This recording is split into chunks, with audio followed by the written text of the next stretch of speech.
Welcome back to the deep dive.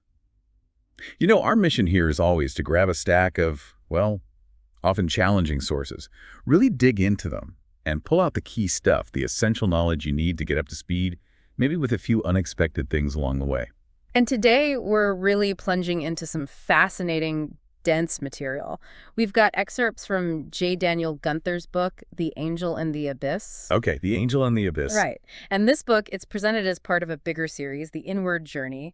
The core focus, really, is the doctrine of spiritual initiation. And it tackles this by weaving together things you might not immediately connect. Carl Jung's depth psychology, Hermetic Qabalah, and then concepts pulled from, well, a whole range of ancient traditions. It's quite a mix. And the author, Gunther, the source material, paints him as someone deeply embedded in this world.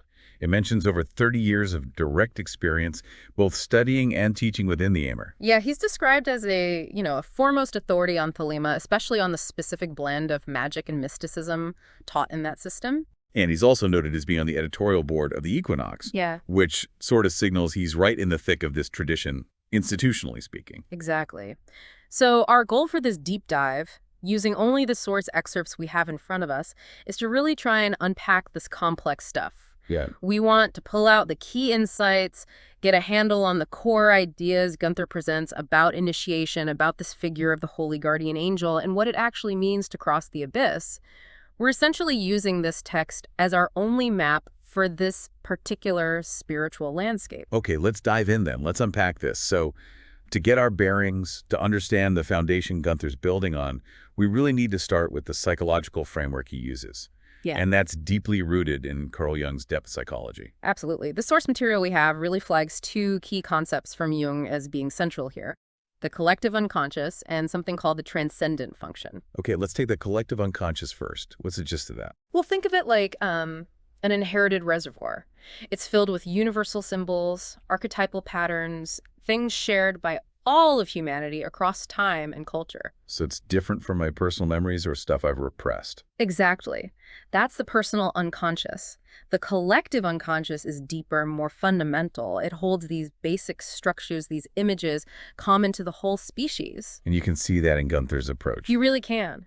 The source points out that even though the core doctrine he's explaining is Thelemic, he constantly draws parallels and finds resonance with ideas and archetypes from all over ancient Egypt, the Old and New Testaments, Greek philosophy, even bits from Hinduism, Buddhism, Islam. The sources explicitly say that this very method, pulling from such diverse traditions, actually exemplifies the collective unconscious in action. So it's like evidence. These different cultures tapping into the same deep well of symbols. That's how it's presented, yes. It's not just academic name-dropping. It's positioned as proof that these fundamental spiritual and psychological patterns are, built into the human psyche. Okay, that makes sense. What about the second cornerstone, the transcendent function? That sounds significant. It is. In Jung's model, the transcendent function is basically the process of psychological transformation and synthesis. It's what can happen after what the source calls an experiential battle of the war of the opposites. A battle of opposites, like internal conflict. Kind of, yeah. Yeah. You have a thesis and an antithesis, opposing forces, ideas, energies within your psyche. And by consciously engaging with that conflict, really grappling with it, something new can emerge. So it's not just finding a middle ground. No, not really a compromise. It's described as a synthesis. It integrates aspects of both the original opposing sides, but it transcends the initial conflict, creating something new, moving the psyche towards greater wholeness. Jung saw it as a natural process. And Gunther uses this idea not just for the spiritual path itself, but for the book's structure. That's fascinating. It really is. The sources tell us each chapter is deliberately designed to resonate with a specific harmonic energy. This energy is supposedly created by the archetypal frequency linked to Hebrew letters and their corresponding paths on the Kabbalistic tree of life. Okay, so each chapter has a specific vibrational quality, almost. That's the idea presented. And the format within each chapter isn't just laying out information. It's meant to be an active exploration of opposites. embodying and exemplifying that particular harmonic energy. It sets up a dynamic interaction. So it's trying to get the reader involved actively. Exactly. The source points out Jung recommended active imagination, especially working with dreams and unconscious material, as a key way to let these inner opposites interact and transform. Right. And the book's structure, with its deliberate themes and contrast chapter by chapter, is apparently designed precisely to facilitate that kind of active, transformative interaction in you, the reader. Okay, this is where the source says it gets really interesting. It claims the author explaining the material is only part of it. The real synthesis, the actual transformation, is meant to happen inside the reader after deep contemplation. Yeah, it describes the book itself as being the transcendent function in book form. Wow. So the book isn't just describing transformation, it's trying to cause it. That's the profound claim the text makes. It positions the book as an active agent, not just a passive object. The transformation isn't just the subject matter. It's intended to be the effect on the reader who puts in the time and effort to truly experience the material, to wrestle with its inherent opposites, and let that synthesis happen within them. It definitely elevates the act of reading, doesn't it? Makes it a kind of spiritual practice. It really does frame it that way. And this whole process, this transformation, it maps onto the bigger picture of the initiation journey described in the whole Inward Journey series, right? The sources call it the averse Kabbalistic schema of initiation in the AA. Yes, the averse path. Basically, it describes a journey back towards the source, symbolically moving up the tree of life, from Malkuth the kingdom, material reality towards Kether, the crown, unity. Okay. And the fundamental formula given for the candidate on this journey, using the tetragrammaton symbolism Yod He Vav He. YHVH, right? The task is to set the daughter, who is represented by He final, or Malkuth, down at the bottom of the tree. The manifested self, essentially. Right, to set her upon the throne of the mother, who is He prima, or Baina, the sphere of understanding. So uniting the manifested self with the realm of the Great Mother, Baina. Exactly. And this union, this ascent of Malkuth to Vaina, is said to awaken the Eld of the All-Father. That's Chokmah, wisdom, represented by the Yod. So the father principle gets stirred into action by the daughter and mother uniting. That's the symbolic sequence.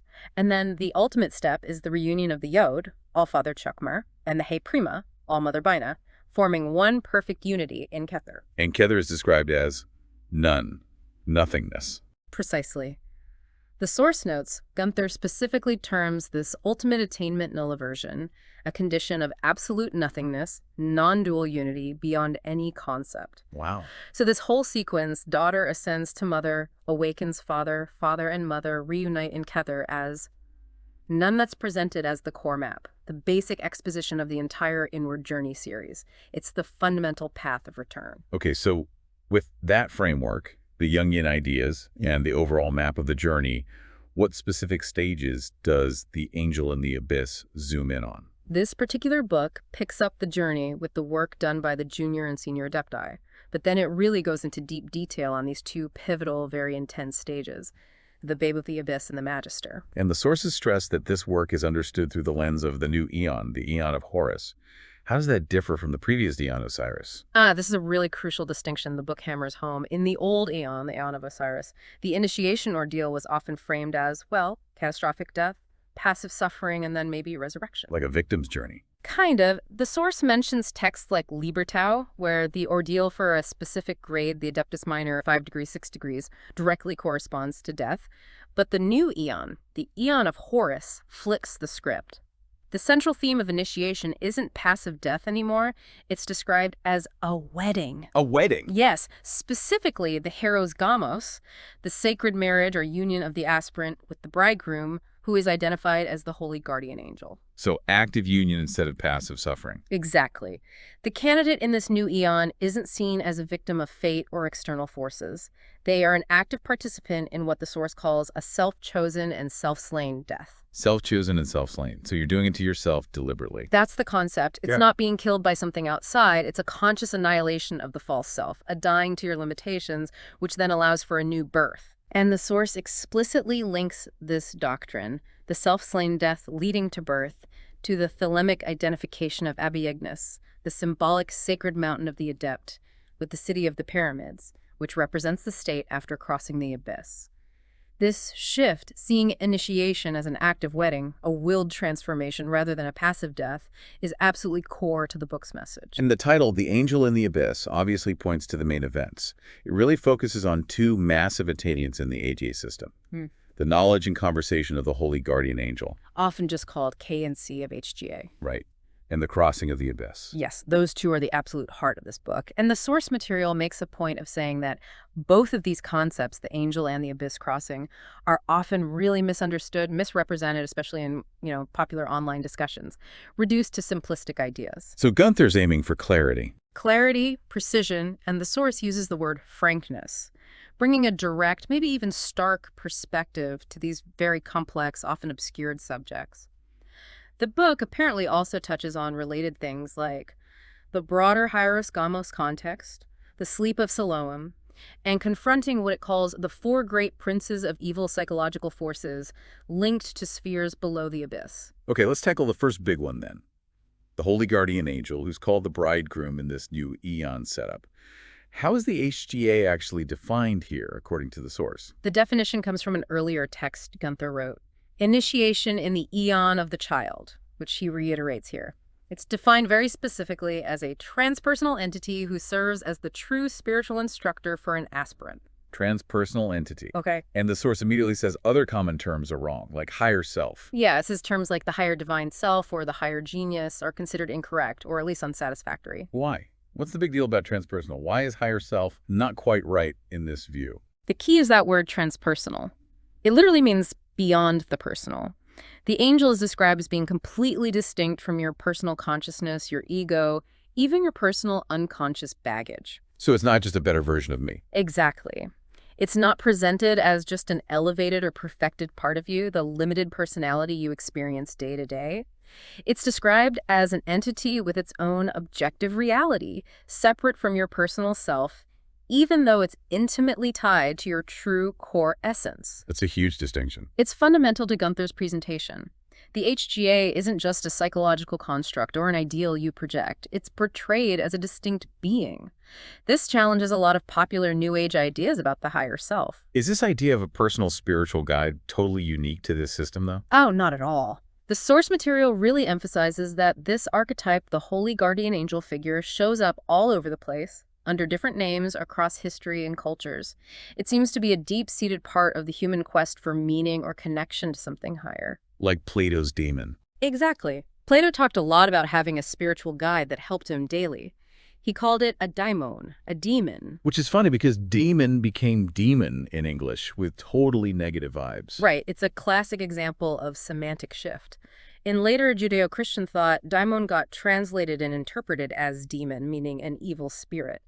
But for Plato and the Greeks, the demon was a supernatural entity, a benevolent go-between, mediating between mortals and the gods. Necessary link. That's how Plato saw it. In the Symposium, the priestess Diotima describes Eros, a demon, as the channel for all intercourse and converse of God with man, whether awake or asleep. It was the bridge. And Plato even connected the word itself to wisdom. He did.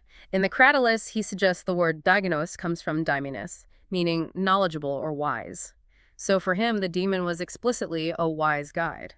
In the Phaedo, it's the demon that guides pure souls after death, a totally different concept from the later demon idea. The source also mentions other terms, like the Golden Dawn using higher divine genius or higher self, and Crowley using the Greek agoidia. So given that deep history, what are the specific misconceptions about the HGA that Gunther wants to clear up, according to the source? The source is pretty blunt here. It says the HGA is not just some kind of good fairy everyone gets automatically at birth. Okay. It's not some vague, fuzzy spirit floating around looking out for you passively. And this is stated very emphatically. It is not some kind of secret lover hiding in your unconscious just to, as the source puts it, masturbate your ego. Well, okay, direct language. Very direct. Those are all dismissed as inaccurate or shallow understandings of what the HGA represents in this specific system. So if it's none of those things, what is it, according to Gunther? It's presented as a potential that exists for everyone, but, and this is key, it can only be realized, only be contacted by those who actively prepare a suitable temple for it. Prepare a temple. So it takes work. You sure? Purification. It implies significant inner work, discipline, purification. Yes. The source actually describes the HGA as being nothing less than the next step for humankind, a necessary evolutionary leap. But it's a step each individual has to consciously ready themselves to take. It's not a given, it's an attainment. How does someone typically first start interacting with this entity? Is it like a lightning bolt moment? Usually not, according to the source. The initial interactions are often described as quite subtle, maybe even fleeting. Apparently, many people who eventually achieve the full knowledge and conversation look back and realize they were so dense at that time, they just missed or misinterpreted earlier signs that the angel was reaching out. They only saw it in hindsight. Often, yes. But the source does assure that eventually, if you persist, there will be an interaction that's undeniable, something soul-stirring, even if that first clear contact feels, well, rudimentary compared to the deep relationship that can develop later. And these first brief encounters are called a kiss from the angel. That's quite poetic. It is. The source quotes a passage from Crowley's visionary text, The Wake World, where the character Lola Daydream talks about her fairy prince bridegroom. His mouth is redder than any roses. I wake up quite when we kiss each other, but when it is not trembling on mine, I see kisses on his lips, as if he were kissing someone that one could not see. These brief, partial experiences are described as being assimilated, changing you subtly from within, like a single string inside your soul starting to vibrate in harmony with something unseen but resonant. It shifts your internal tuning. Okay, so if it's transpersonal, not always physically visible, how is it normally perceived? Is it all internal? Typically, the first perceptions of the angel come through a specific aspect of our own psyche, the part Jung called the self, with a lowercase s. And self. Right. This Jungian self is also transpersonal, connected to the collective unconscious, and it's the part of us that generates archetypal images and helps with integration. It sort of acts as a gate or maybe a filter through which we might first glimpse an image or reflection of the angel. I sense a but coming. A very important but. The source is absolutely insistent on this. Jung's self, lowercase, is not the holy guardian angel. Okay. The self, uppercase S, is the angel. Jung's psychology provides a way to understand the psychological mechanism of interaction, but the angel itself is presented as a distinct, objectively real entity, not just a function of our own mind. That's a crucial distinction to keep straight when reading this stuff. Jung's self versus the angel itself. It really is. It's using Jung's language to describe the interface, you could say, without reducing the HGA to just being a psychological phenomenon. Does the source give other names or titles for the angel? Yes, it pulls several powerful ones from Liber LXAV, a key Crowley text, image of an image, self of myself, Adonai, my darling, my beautiful, Lord, Holy One, beloved lover. Strong terms. And perhaps the most telling one it includes is, my God, noting how significant that is in defining the relationship. You mentioned an anecdote earlier from a friend described as an advanced initiate. Yes, this person apparently shared something that really highlights this blurring of lines. They said something like, when I first began this work, I thought that God and the Holy Guardian Angel were not the same. Now I can't tell the difference anymore. Wow. That speaks volumes about the depth of that union. It really implies a merging of consciousness where those distinctions dissolve. Which brings up the big question. Is the angel just a subjective internal feeling, however profound? Or does it have objective reality, like the source keeps saying with words like entity? The source tackles this head-on. It states, unequivocally, that the angel does possess objective reality, independent of the aspirant's mind. So it exists whether you perceive it or not. That's the claim. While it might not always manifest in a way others can see, the author adds a personal note. To this, I can attest, suggesting personal conviction based on experience that it's not merely psychological. So the message is clear. Don't let anyone convince you the angel lacks objective reality from this perspective. Okay. Given how incredibly personal and holy this K&C sounds, you'd think people might want to shout it from the rooftops, or at least talk about it. But the source stresses silence. Very strongly. It says that for those who've truly attained this knowledge and conversation, silence about it comes naturally. The experience itself is described as just too profound and holy. Not for casual chat. Definitely not. It's shielded under the shadow of the wings, protected beneath the rose and the cross symbols, kept from profane eyes. And it contrasts this with people who chatter shamelessly in public. Exactly. The implication is that such public chatter might actually be a sign the real attainment hasn't happened or isn't fully integrated. The source acknowledges that human language, reason, emotion, they're all inadequate tools to convey something so transcendental. It says none of us are advanced enough to truly communicate its grandeur. Even if we could, we might not, but we actually can't. That's the gist. The limitation is real. And the source wraps up the HGA section by really hammering home the personal, solitary nature of achieving this. It ends with a very powerful statement, leaving no doubt about the individual effort required. You must come to this sanctuary on your own. You must experience this for yourself, and in the silence of your own soul, you must unite with the angel alone. Then, and only then, will you know. No shortcuts, no group discounts. None offered here. It's presented as a direct, solitary union. Okay, moving from the angel, the bridegroom, to the next massive stage in the book, the crossing of the abyss. Where or what is the abyss in this Kabbalistic map? Right, so on the Tree of Life diagram, the abyss is visualized as this great chasm, this void that sits right at the frontier of Baina. Baina, the sphere of understanding, the Great Mother. Exactly. It's this point of radical separation between the top three supernal spheres, Kether, Chakma, Baina, and all the lower spheres representing the manifested universe. And passage across this gulf is said to happen through the 50 gates of Baina. 50 gates. And the source says the name of every single one of those gates is death. Yes. Each one. Death. It's a stark, uncompromising image, directly linking this stage of spiritual progress with a profound kind of dying, 50 times over, conceptually. Wow. Is there a connection to other traditions there? The source draws a parallel to the Babylonian Talmud, which talks about 50 gates of understanding.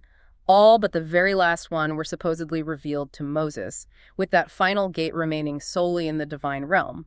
So crossing the abyss here involves traversing these conceptual gates of death to reach that higher state of understanding, Baina. What's the actual ordeal like for the person trying to cross the babe of the abyss? It sounds terrifying. The descriptions are genuinely harrowing. Psychologically, spiritually, it's portrayed as involving the absolute fear of losing yourself entirely, the terror of tipping into insanity, the raw, primal fear of death itself. Like reality falling apart. Yeah, a tearing apart the very fabric of your known existence, the dissolution of that false self, the personality you've built your life around. Form, sensation, perception, everything you rely on to structure experience, it's all described as being ripped to shreds. And the source says, there's no help. You're completely on your own.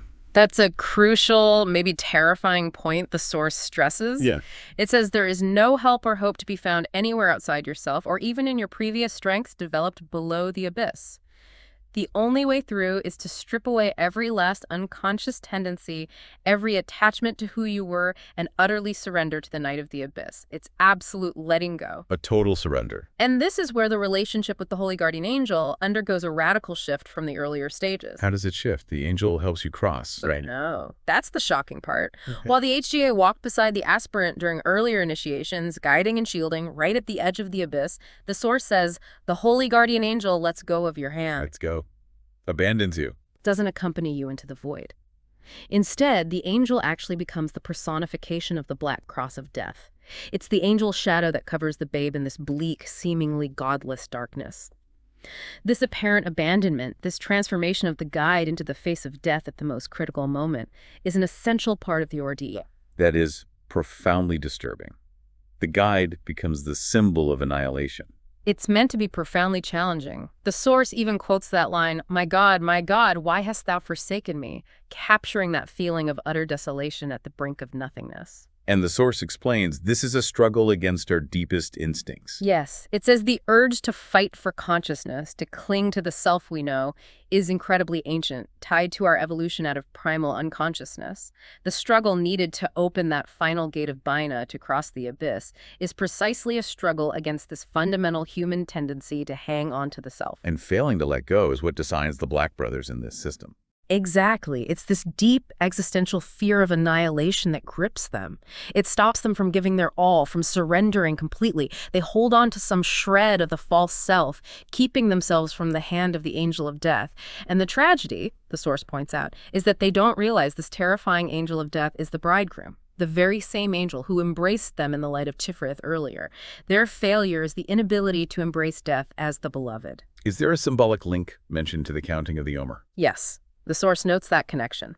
The Omer is the 50-day period in Judaism starting right after Passover begins. Passover being the festival commemorating the angel of death passing over. Right. The irony highlighted is that this counting, leading towards Shavu, linked to receiving the law and sometimes the 50 gates of understanding Bina, starts immediately after this encounter with the angel of death. It symbolically ties the journey towards divine understanding with having first confronted death. The suffering involved in the crossing itself is also described very intensely. Oh, absolutely. It's compared to the agony in Gethsemane, where sweat must fall as great drops of blood. The source uses this incredibly evocative quote, "Thou shalt crush me in the winepress of thy love, my blood shall stain thy fiery feet." It's portrayed as a suffering born not of punishment, but of intense love and a willingness to be utterly consumed. But even in that agony, you absolutely must not pray for rescue. That's made crystal clear. Essential to the ordeal. Despite the sorrow, the proximity of death, you cannot yield to the temptation to ask for relief. Why? Because the measure of suffering is determined by the oath you took earlier to attain the cup of Babylon. The cup of Babylon. And that oath demands not just some of your lifeblood, but all of it, every last drop, given freely without reservation. And this is where the source, again, slams the door on vicarious atonement. Right, the idea that someone else's sacrifice saves you. Completely rejected here. The source states, "It is we who declared ourselves to be like the dead man Ankaf Nakansu, the self-slain one who redeem ourselves." Ankaf Nakansu is the priest named on the stele of revealing, central to Thelema, and self-slain one drives home the active-willed nature of this death. It's about self-redemption through total surrender in order to serve others later. So if you manage this complete surrender, what happens on the other side? Success means experiencing a paradoxical birth. You are born into the city of the pyramids. The city of the pyramids. It's a symbolic state beyond the abyss, a state of being, but also anonymity, formlessness in a way. After this birth, the new master of the temple then re-enters the womb of the Great Mother Bina. You return to the sphere you were separated from, but now on a totally different level of being and understanding. Which brings us neatly to that next grade. Master of the temple, achieved after crossing the abyss. What's the core essence of that attainment? The essence is described in two parts. First, the perfect annihilation of the human personality that restricted the true self. And second, the subsequent relinquishing of that true self itself into the cup of universal life. Letting go even of the true self. Yes. Yes. It corresponds alchemically to rubedo, the redness, often seen as the final stage of the great work, the perfection. It's a state of profound dissolution into and integration with the universal. And the source mentions this attainment relates to Bina, number 3, and has 3 tasks. Correct. The master has 3 fundamental jobs. 1, renounce the enjoyment of being infinite to formulate themselves as finite, a kind of cosmic self-limitation giving form to the formless. Yeah. 2, having created a new finite universe of manifestation, they must learn the practical secrets of initiating and governing it, applying that universal consciousness within a specific context. Right. And 3, completely identify themselves with the infinite and impersonal love of all things. That's the culmination, total compassionate unity with everything. The source also talks about being cast out after uniting with Bina initially. The penultimum separationum. Yeah, the next to last separation. After the initial coagulotio, the coming together with the Great Mother Bina upon crossing the abyss, the master undergoes one more major separation, and then a final connexio union. So they get pulled out again. Symbolically, yes. Torn from Zion, the state of perfection, and passed back down into one of the Sephiroth below the abyss, back into the world of manifestation. Examples given are Therion, Crowley, being cast into Cheesed Mercy, or Oivivio, another aspect, into Malkuth Kingdom. This is the last big separation before physical death, and it's where they fulfill that second task.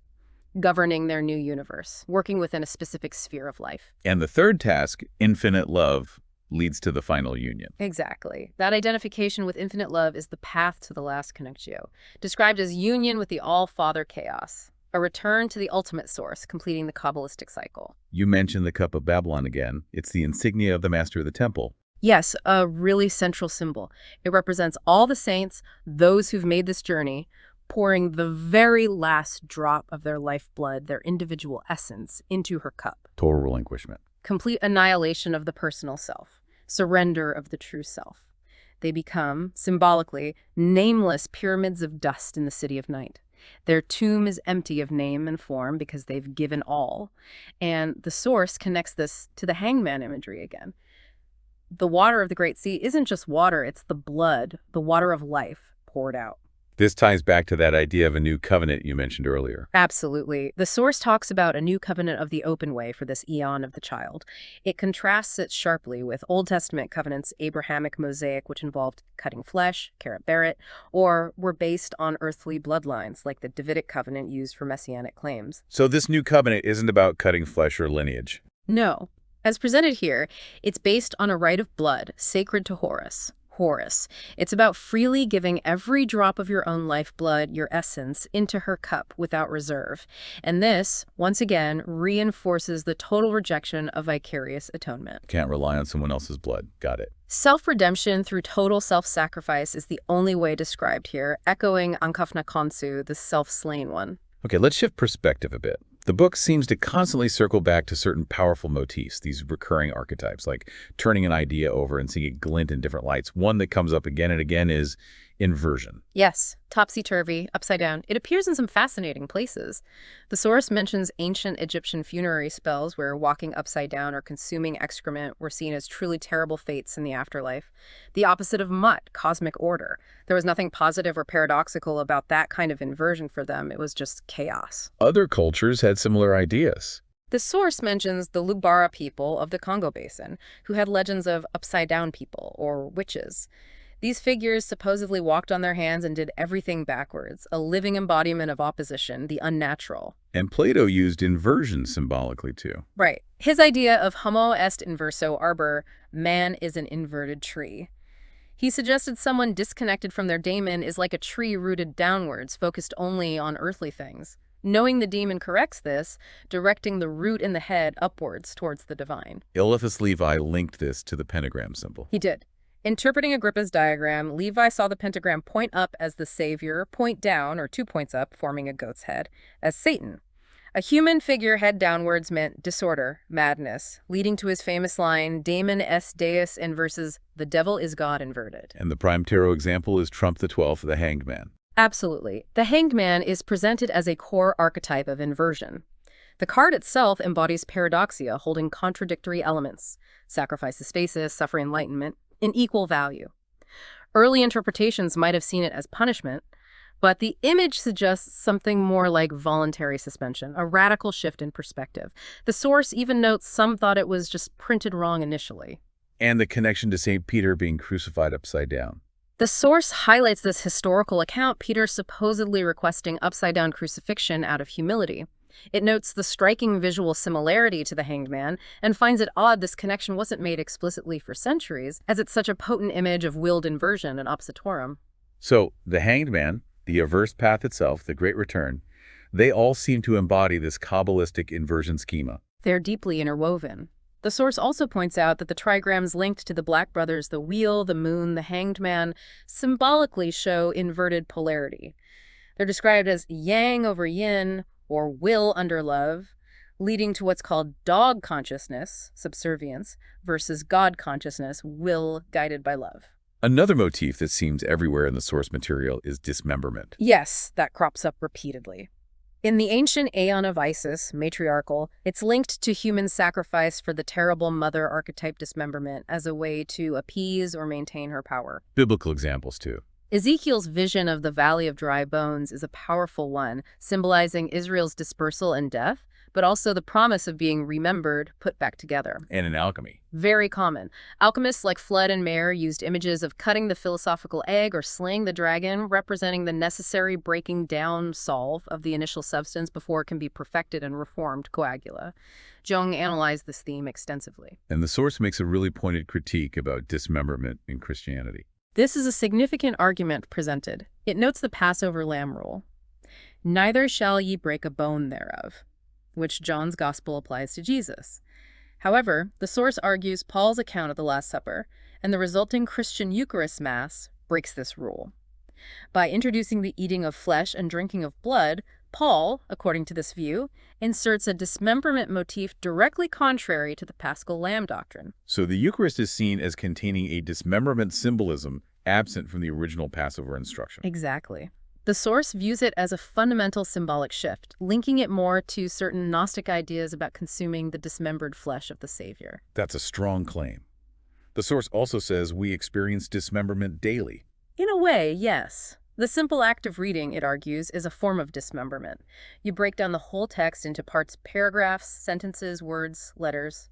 This analytical process, enabled by writing, is linked to the patriarchal eon's focus on separation and analysis over holistic understanding. And the Abrahamic covenant being cut. Right. The Hebrew phrase "keret beret" literally means to cut a covenant. The ritual involved cutting animals in half and passing between the pieces, symbolizing the binding nature of the oath, possibly implying a similar fate for whoever broke it. Circling back to Jung, the union of opposites seems to be the glue holding many of these motifs together. Absolutely. It's foundational. We see it everywhere. The union of life and death and the Great Mother, the paradox and the hanged man, and most centrally, the hieris gamos, the sacred wedding of the aspirant and the HGA. That's key adept work. Core work for junior and senior adepti, yes. The source also mentions that esoteric interpretation of Isis and Osiris being given over to incest and adultery reads symbolically as a radical union creating the new form, Horus. And the candidate themselves embodies a triad of opposites: Horus, Harpocrates, Set. Yes, the candidate is mystically seen as these three forms: Horus, the active child; Harpocrates, his hidden silent twin; and Set, representing the necessary opposition or separating force in covenant with Mot. Together, they make the candidate thrice-armed, embodying introverted, extroverted, diastolic, systolic polarities influenced by past eons. Leading to those ultimate unions. The coagulatio with Mother Bina, the connuntio with Father Chaos, which results in bliss, the interwoven bliss of the one, creation, and the bliss of the many, dissolution. The a description of brothers being women, delighting in union, and aspirants being men delighting in separation, captures this dynamic. And the perfect union of all Horus forms is Heru Raha, linked to the ipsissimus grade beyond master. Okay, let's zoom in on some specific symbols analyzed in the source, Yeah. and also the critiques of various traditions. Again, we're just reporting what the source presents impartially. Crucial point. Okay, Egyptian symbols get a lot of attention, particularly what are called bifurcated motifs, things split in two. These are seen as an ancient archetypal pattern linked to femininity, birth, and separation. Examples. The Pseshkaf ritual tool, the bovine uterus symbol on Meskenet's headdress, the Ka symbol, the Set animal's forked tail, the Uas scepter's forked end, maybe parts of the Atef crown. These recurring splits are read as deep symbols of duality and creation. The feather of Mot also has that dual meaning. Very much so. The ostrich feather hieroglyph is an ideogram for truth may order, but phonetically it means emptiness, absence, nothingness, desert. Which affects the weighing of the heart. Exactly. The heart, ibib, had to be weighed against the feather. The requirement wasn't to be full of truth, but void of falsehood. Below the abyss, truth is relative, defined by society, belief. Mot is balance in that context. Following your own limited truth is the path towards the greater truth. The source even links the Black Cross of Themis, Greek justice, to the Black Cross of death, suggesting perfect balance might equal annihilation of distinctions. We covered the Osiris-Isis-Horus triad already. What about Pa and the cobbler? That seemed oddly specific. It did, but the source finds deep meaning there. Ta, the creator craftsman god. The saying, the feet of Osiris are the feet of Ta, connects the divine journeyer, Osiris, to the humble craftsman who makes the sandals. The cobbler mends shoes symbolically, finding and fixing the flaws in your life that hinder the journey. Cobble, meaning join together. Right, implying union, mending. It connects to a modern magical phrase quoted, I have mended my own shoes. It is I that go that I may have life. The practical, maybe tedious work of self-integration is essential preparation, not just dreaming of high states. Moving to the tarot again. Trump V, the Hierophant. Lots of focus there. And this secret of V. Yes, starting with Waite's Rider-Waite depiction, originally the Pope. The source meticulously lists the Christian symbolism, triple tiara, triple cross, keys, kneeling priests, papal throne, implying infallible authority, ex cathedra. Waite's own descriptions are called surreptitious, even nauseating by the source, suggesting a hidden agenda. And the secret of V is in his hand gesture. In the sign of benediction, often the first two fingers and thumb form a V. The source then makes a really striking connection to a 1567 illustration by Pierre Boesto. It shows the devil wearing the Pope's crown, and behind him, someone makes that same sign of benediction, the V. The devil with the Pope's crown and the V sign. That's inflammatory symbolism. Highly critical. The source links it to Levi's analysis of the impure binary, the goat of Mendes, the divided star of Solomon. But Levi didn't draw the devil in the Pope's crown, making Boistua's image particularly potent for this critique, linking religious hierarchy to inverted power. And this V connects back to the abyss, Liber Trigrammaton. Yes, to the secret of V in Liber Trigrammaton, which mentions a guard of water in every abyss. This guard of water is interpreted as the heart of blood spilled on the 5 specific paths connecting the supernals down across the abyss: Pe, Ayin, Sadi, Kaf, Shin. These 5 paths are like the 5 footprints of the camel crossing the desert, linked to the master VVV. So the V sign connects to this sacrifice, the bloodshed crossing the abyss. The source also contains some very direct critiques of other religions, viewed from the perspective of the book's system. We need to present these neutrally, just reporting the claims. Absolutely. They're presented as contrasts to Thelema's doctrines as understood by Gunther. The core contrast is Thelema offering knowledge of life and death versus the old aeon's knowledge of good and evil, which brought choice but also ego and a break from primal unity. What's the specific critique of Christianity presented? It's harsh. Christianity is named one of the 4 great princes of evil, identified with Satan, and claimed to be widely worshipped. It's accused of deceiving spiritual seekers, those wanting gnosis or agape, by misrepresenting the path. It's said to violate the Tao, cosmic order, through pretense, betrayal, profaning purity. Using the wheel trigram symbolism, it's accused of false understanding, false compassion, selfishness, warring on the Holy One, spreading delusion. And again, the doctrine of vicarious atonement, Lamb of God taketh away sins, is explicitly called something Thelemites must utterly reject in favor of self-redemption. What about Islam? Radical Islam is called the absolute enemy of Thelemic values: freedom, equality, etc. The phrase, Islam is a peaceful religion, is termed a damnable lie from this viewpoint. Leviathan is named as the controlling fiend, quoting Job's description. But importantly, the source adds balance. All Muslims are not evil, any more than all Christians are evil, noting Sufis, mystics, are attacked by radicals, distinguishing within the faith. And Hinduism and Judaism, which are mentions. Crowley's rejection of Hinduism is noted based on Atman equaling Brahman, individual soulful Godhead. For Judaism, it acknowledges Kabbalist-developed creatio ex nihilo, ein, nothingness beyond Kether, but notes traditional rabbis insisted God was one, not a point of theological difference. And Buddhism. What's the critique there? Thelema's law, do what thou wilt, is called a shattering blow to the 4 noble truths, focused on suffering. Thelema, per the source, says, existence is pure joy. Sorrows are but shadows. There is that which remains. Nirvana, cessation, is seen as just a mental reordering below the abyss, a limited peace, often misinterpreted. The 3 characteristics, sorrow, change, unsubstantiality, are viewed as mere reflections of the supernal triad, not ultimate reality. The HGA says the aspirant passes beyond all these. And the ultimate reality isn't Atman Brahman. No. According to this source, peeling back the layers reveals Kether Yetchidahadet, the only one, the individual star's core. And the punchline, there, beyond the illusion, is no man. The ultimate reality transcends even the concept of self or man. Those are definitely challenging critiques. Lastly, the serpent symbol seems to slither through everything. It really does. It's strongly linked to the HGA in Liber LXV, Kundalini rising, the emerald snake beyond time, the Ouroboros, endless serpent devouring itself. In the vision and the voice, it connects to Sha, cosmic serpent, chaos, destruction, swallowing destruction. Etymology too. Dragon means seeing one. Right. Greek drakon, from dikomai, to see clearly, linked to Sanskrit dk, to see. So, the dragon serpent sees clearly. It connects to Leviathan, primal power, Malkuth, the Ouroboros, totality, and the image of the heart girt about with the coils of the old serpent, Intifereth, is linked to the Orphic egg, Phanes, Protogonos, ancient symbols of new life emerging from the core, protected by this primordial serpent power. Okay, we have covered a massive amount of terrain. Jung, Qabalah, the angel, the abyss, archetypes, symbols, critiques, all pulled directly from these source excerpts. How does it all tie together? And what's the key takeaway for you, the listener, trying to make sense of this? Well, we've seen Jung's ideas provide a kind of psychological language for the inner journey. The K&C of the HGA and Crossing the Abyss are clearly the absolute peak experiences, the transformative core of this specific path. Those recurring archetypes, inversion, dismemberment, show up everywhere across cultures and symbols, pointing to deep patterns of transformation, death, rebirth, shifted perspective. And the critiques.